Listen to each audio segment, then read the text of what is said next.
Welcome to Revelation Unraveled. I'm your host, William Tapley, also known as the third eagle of the apocalypse and the co-prophet of the end times. On this program, I want to talk about the reestablishment of the third temple in Jerusalem and the reinstitution of animal sacrifice. There was a recent meeting between a popular Turkish novelist by the name of Adnan Akhtar and three members of the Jewish Sanhedrin, where they discussed the possibility of a shared arrangement on the Temple Mount, and a new temple called the Palace of Solomon could be built, which would serve both Muslims and Jews. I am here to warn Christians that such a possibility would not be a fulfillment of Bible prophecy. Let's look at where this end times temple is talked about in the book of Revelation, in Daniel, and in St. Paul. In Revelation chapter 11, verse 1, the angel tells John to rise and measure the temple, but the court without measure it not, for it is given to the Gentiles. And the holy city they shall trod under foot for 42 months. Now, on previous programs, we have discovered that this holy city is not Jerusalem. This holy city is the city of Rome and the Vatican. The Catholic Church will be taken over by the one world government in the first half of the Great Tribulation. Now, in the second half of the tribulation, the Antichrist will move his one world government headquarters to Jerusalem. A lot of people think that this invasion is a military invasion, but not true. The fact is, the government of Israel will invite the Gog-Magog forces to Israel. In other words, the one world government.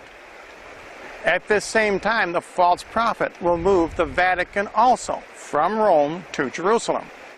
In the second half of the Great Tribulation, the Antichrist will set himself up in the revived temple, which will be an ecumenical edifice containing both Muslims, Jews, Catholics, and in fact all 7 of the apostate churches of the end times. In 2 Thessalonians, St. Paul writes, "He opposes and exalts himself above all that is called God."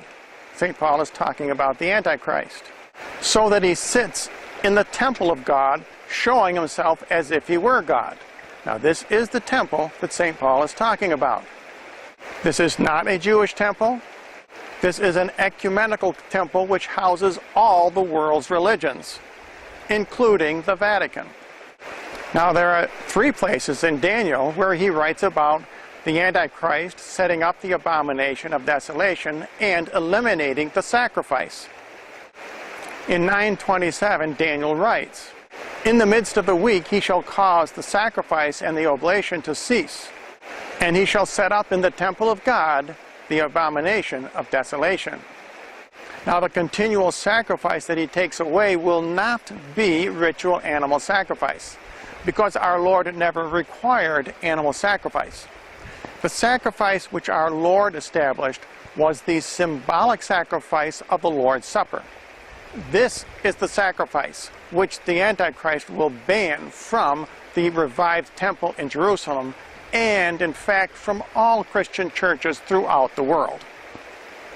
So we need to understand in these end times, as Christians, that any temple built in Jerusalem, which is called the third temple, will not satisfy the prophecies in Daniel, in St. Paul, or in the book of Revelation.